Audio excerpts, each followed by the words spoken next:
ओम शांति। आज 19 अगस्त 2026 की बाबा की साकार वाणी है। बाबा कहते, मीठे बच्चे, तुम्हें अभी रूहानी कारोबार करनी है। रूह समझकर हर कर्म करने से आत्मा निर्विकारी बनती जाती है। आज का प्रश्न है, स्वर्ग का वर्षा लेने और स्वर्ग में ऊंच पद पाने का आधार क्या है? उत्तर, ब्रह्मा कुमार कुमारी बने तो स्वर्ग का वर्षा मिल जाएगा, परंतु ऊंच पद का आधार है पढ़ाई। अगर बाप का बनकर अच्छी रीति पढ़ाई पढ़ते रहें, पूरा पवित्र बने तो रजाई पद मिलता है। कोई पूरा पढ़ते नहीं, कर्म बंधन है, पूरा पवित्र नहीं बने और शरीर छूट गया तो प्रजा में भी साधारण पद पालेंगे। ओम शांति। रूहानी बच्चों को रूहानी बाप समझा रहे हैं। यहाँ रूहानी कारोबार है, बाकी सारी दुनिया में जिस्मानी कारोबार है। वास्तव में कारोबार चलती है रूहों की, आत्माओं की। आत्मा ही इस शरीर द्वारा पढ़ती है, चलती है, विकर्म करती है। इसलिए पतित पावन पाप आत्मा कहा जाता है। आत्मा ही सब कुछ करती है। इस समय सब मनुष्य देह अभिमानी है। मैं आत्मा हूँ समझने बदले समझते हैं मैं फलाना हूँ। शरीर को देखते हैं, अपने पद पोजीशन को देखते हैं। बाबा कहते, यह व्यापार करता हूँ, यह फलाने कामी क्रोधी हैं।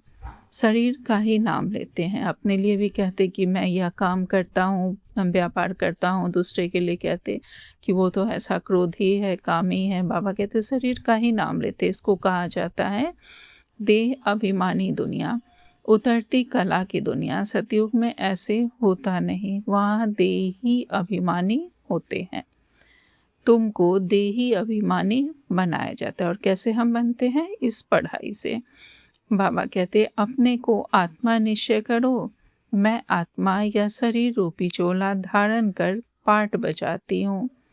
वह एक्टर्स भी भिन्न भिन्न कपड़ा बदली कर पाठ बजाते हैं। बाप कहते हैं, तुम आत्माएं पहले शांति धाम में थी, तुम्हारा घर है शांति धाम। जैसे वह हद का नाटक होता है या फिर है बेहद का नाटक, सभी आत्माएं परम धाम से आकर शरीर धारण कर पाठ बजाती है। आत्माओं का असूल घर है परम धाम। उन एक्टर्स का तो घर यहाँ ही होता है, सिर्फ ड्रेस बदली कर आकर पार्ट बजाते हैं। तो बाप बैठ समझाते हैं, तुम आत्माएं हो। बाप तो बच्चे बच्चे ही कहेंगे, सन्यासी बच्चे बच्चे नहीं कहेंगे। बाप कहते हैं, मैं पतित पावन तुम सभी आत्माओं का बाप हूँ, जिसको तुम गॉड फादर कहते हो। गॉड फादर तो निराकार है। ब्रह्मा विष्णु शंकर को भी गॉड फादर नहीं कहेंगे, उनमें भी आत्मा है, परंतु उनको कहते हैं ब्रह्मा देवताए नमः, विष्णु देवताए नमः। देवताएं क्या करते हैं यह किसको पता नहीं है। बाप ही आकर समझाते हैं, तुम कैसे ड्रामा प्लान अनुसार पाठ बजाते हो। दुनिया एक ही है, ऐसे नहीं कोई नीचे पाताल और ऊपर में कोई दुनिया है। दुनिया एक ही है जिसका चक्र फिरता रहता है। लोग तो कह देते हैं मून में प्लॉट लेंगे। बाबा समझाते हैं, बच्चे कितने इंसॉल्वेंट बन पड़े हैं। भारतवासियों के लिए ही कहते हैं, तुम कितने साहूकार समझदार थे। इन लक्ष्मी नारायण का सारे विश्व पर राज्य था, जिसको कोई लूट ना सके। वहाँ कोई पार्टीशन आदि नहीं होती। यहाँ तो कितना पार्टीशन है, आपस में टुकड़े टुकड़े पर लड़ते हैं। तुम सारे विश्व के मालिक थे, सारा आकाश पृथ्वी समुद्र तुम्हारा था, तुम उनके मालिक थे। अब तो टुकड़े हो गए हैं, यह किसको पता नहीं है। भारत ही विश्व का मालिक था। बाप समझाते हैं, आत्मा को जो पाठ मिला हुआ है वह कभी घिसता नहीं है, चलता ही रहता है। आत्मा को जो पाठ मिला हुआ है। बाबा कहते हैं, अभी तुम फिर से मनुष्य से देवता बन रहे हो, फिर 84 जन्म लेंगे।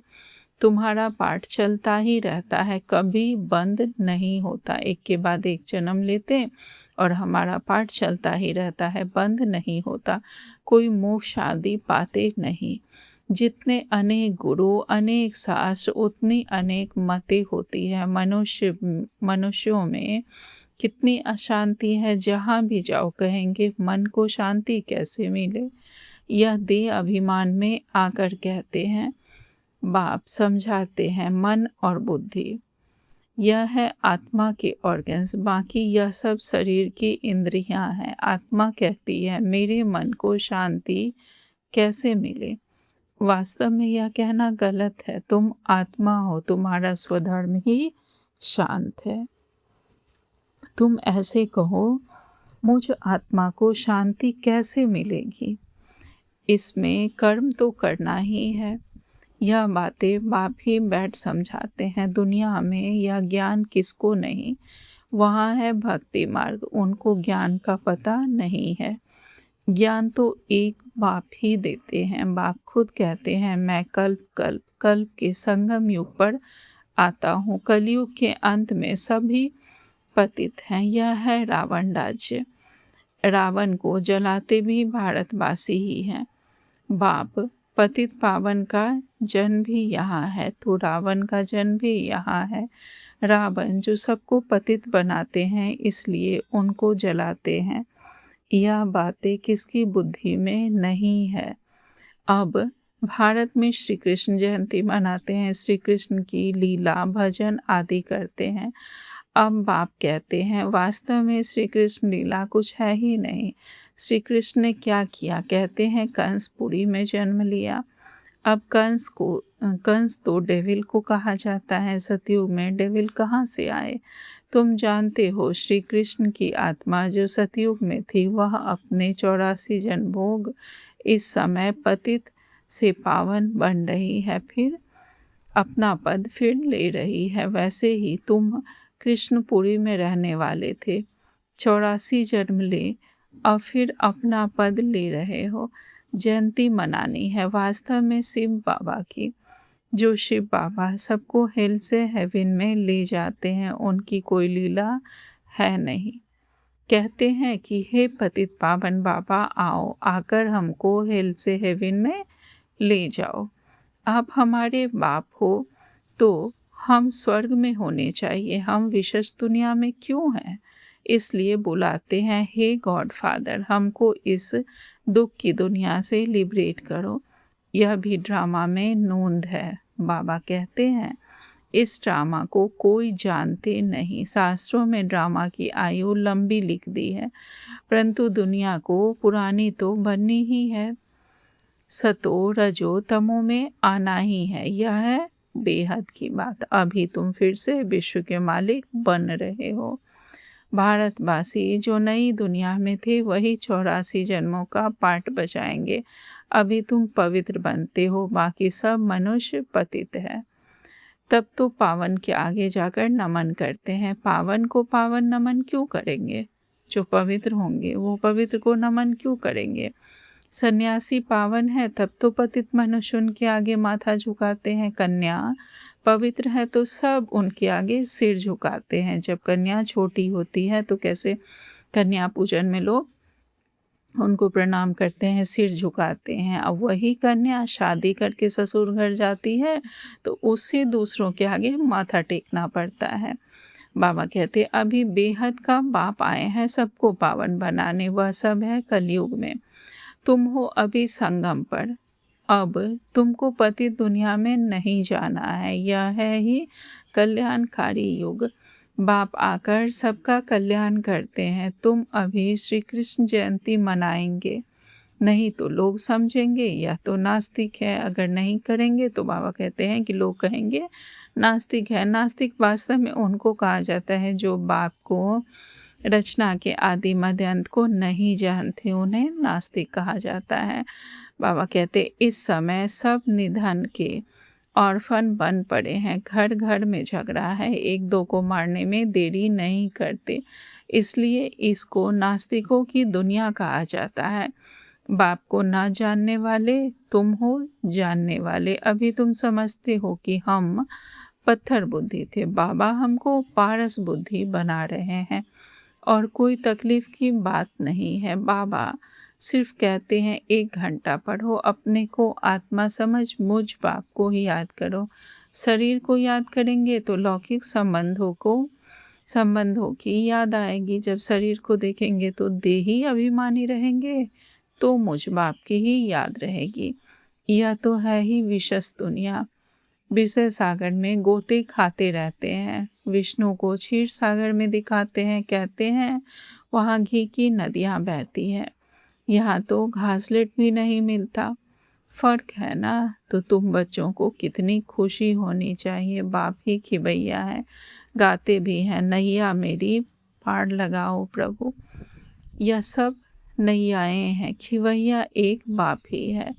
यह शरीर यहाँ ही छोड़ देंगे, बाकी आत्माओं को पार ले जाएंगे शांति धाम, वहाँ से फिर भेज देंगे सुख धाम। परम पिता परमात्मा को ही खिबैया कहा जाता है। बाप की ही महिमा गाते हैं अनेक प्रकार से। अभी तुम पवित्र दुनिया के मालिक बनते हो। श्री श्री शिव बाबा आए हैं श्रेष्ठ बनाने, खुद भगवान कहते हैं। यह भ्रष्टाचारी दुनिया है। अभी तुम परम पिता परमात्मा की श्रीमत पर चल श्रेष्ठाचारी बनते हो। कितनी यह गुप्त रमणीक बातें हैं जो तुम बच्चों को ही समझ आती हैं, औरों को तो समझ में आएगी नहीं। बाबा कहते तुम जानते हो कि अभी देवी देवता धर्म का कलम लग रहा है। जो भी देवी देवता धर्म वाले और धर्मों में चले गए हैं वही आकर फिर ब्राह्मण बनेंगे। ब्रह्मा कुमार कुमारी बनने बिगड़ बाप से स्वर्ग का वर्षा नहीं ले सकते। अभी तुम ब्रह्मा कुमार कुमारियाँ स्वर्ग का वर्षा ले रहे हो। जितना पुरुषार्थ कराएंगे उतना ऊंच पद पाएंगे। सब तो इतना नहीं कर सकते, पूरा नहीं पढ़ेंगे तो उसका नतीजा क्या होगा। अगर शरीर छूट जाए तो स्वर्ग में आ जाएंगे, परंतु प्रजा में बिल्कुल ही साधारण। अगर बाप का बनकर अच्छी पढ़ाई पढ़े तो स्वर्ग तो रजाई पद पा सकेंगे। अगर बाबा का बनकर अच्छी रीति से हम पढ़ेंगे तो रजाई पद पा सकते हैं, नहीं तो नहीं पढ़ते तो समझेंगे उनकी तकदीर में नहीं है। पवित्र रहेंगे, पढ़ेंगे तो ऊंच पद पाएंगे, और पवित्र होने से बाप को याद नहीं कर सकेंगे। ऐसे भी बहुत हैं। कर्म बंधन का हिसाब जब छूटे, गाड़ी के दोनों पहिया पवित्र होंगे तो ठीक चलेंगे। दोनों पवित्र रहेंगे तो ज्ञान चिता पर बैठ जाएंगे, नहीं तो खिटपिट होती रहेगी। एक ज्ञान में चले, एक नहीं चले तो फिर खिटपिट होती रहती है। बाबा कहते, कई बच्चे कहते हैं बाबा हम तो जानते हैं श्री कृष्ण सतयुग का पहला प्रिंस है, तो क्यों नहीं कुछ मनाएं। अच्छा, हम श्री कृष्ण की आत्मा को बुला भी सकते हैं, आकर खेल पाल करेंगे, रास करेंगे, क्या करेंगे। बाबा कहते हैं कि बच्चे बाबा से पूछते हैं कि बाबा हम तो जानते हैं श्री कृष्ण ये जन्माष्टमी की क्या महिमा है कि सतयुग के पहले प्रिंस ही श्री कृष्ण थे, तो हम क्यों ना उनके साथ ये पर्व हम मनाएं और उनके साथ खेल पाल करें, उन्हें हम उनकी आत्मा को बुला सकते हैं। तो बाबा कहते हैं आकर खेल पाल करेंगी, रास करेंगी, और क्या करेगी। गोपियाँ तो यहाँ ही होते हैं, वहाँ तो प्रिंस प्रिंसेस आपस में मिलते हैं तो रास करते हैं, सोने की मुरली बजाते हैं। यह सब खेल पाल तुम पिछाड़ी में देखेंगे। यह सब पाठ चलेंगे, शुरू में दिखाया गया, फिर तुम पुरुषार्थ में लग गए हो, और फिर पिछाड़ी में साक्षात्कार होना शुरू होगा। कौन कौन किस पद को पाएंगे। बाबा कहते यह तुम जानते हो। बाप बैठ यह सब राज समझाते हैं, तुमसे पूछते हैं वेदों शास्त्रों को मानते हो। बोलो हाँ, हम क्यों नहीं मानते हैं। यह सब भक्ति मार्ग की सामग्री है, इनमें कोई ज्ञान नहीं है। ज्ञान देने वाला तो एक है। ज्ञान मिलता है तो भक्ति आपे ही छूट जाती है। तुम मंदिरों में भी जाएंगे तो बुद्धि में रहेगा कि यह लक्ष्मी नारायण फिर अब नई दुनिया में राज्य करेंगे। अब मंदिर भी जाते या कोई पुस्तक भी हम लोग पढ़ते तो ज्ञान के आधार पे उसे देखते हैं। बाबा कहते बाप बच्चों को समझाते हैं दोनों तरफ तोड़ निभाना है, गृहस्थ व्यवहार में रहते पवित्र बनना है। श्रीमत कहती है पूरे पवित्र बनो, पूरा वैष्णव बनो और विष्णुपुरी का राज्य लो। अच्छा, मीठे मीठे सिकिल्दे बच्चों प्रति माता पिता बाप दादा का याद प्यार और गुड मॉर्निंग। रूहानी बाप की रूहानी बच्चों को नमस्ते। हम सब रूहानी बच्चों की रूहानी माता पिता बाप दादा को याद प्यार गुड मॉर्निंग और नमस्ते नमस्ते नमस्ते। शुक्रिया बाबा आपका, पद्मा पदम शुक्रिया। आज धारणा के लिए मुख्य सार में बाबा ने पहली पॉइंट कही है, योग द्वारा कर्म बंधन का हिसाब किताब चुकतो कर पावन बनना है, ज्ञान चिता पर बैठना है। पूरा पूरा वैष्णव अर्थात हमें पवित्र बनना है। बाबा से योग लगाकर अपने सारे कर्म बंधनों को हमें चुकतो करना है और पावन बनना है। इसका सबसे अच्छा उपाय है कि क्षमा करना है, क्षमा मांगना है। कई बार हम सामने से अगर लोगों को कहें तो उनका रिएक्शन कुछ और ही मिलता है।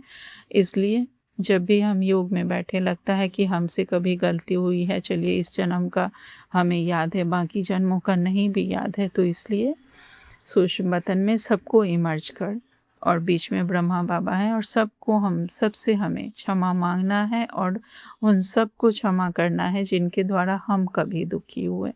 ये कर्म बंधन हमारे हिसाब किताब चुकतो करने का सबसे अच्छा तरीका है। इस योग के प्रयोग द्वारा कई लोगों को बहुत फ़ायदा हुआ है, तो इस तरह का प्रयोग हम लोग कर सकते हैं। 1 महीने के अंदर देखेंगे कि बहुत परिवर्तन दिखाई देगा सामने वाली आत्माओं में, तो इसका हम लोग प्रयोग कर सकते हैं। दूसरी पॉइंट, अपने शांत स्वधर्म में स्थित रहना है। सबको शांति धाम की याद दिलानी है, कभी भी अशांत नहीं होना है। आज बाबा ने हमें वरदान दिया है मास्टर बीज रूप भव।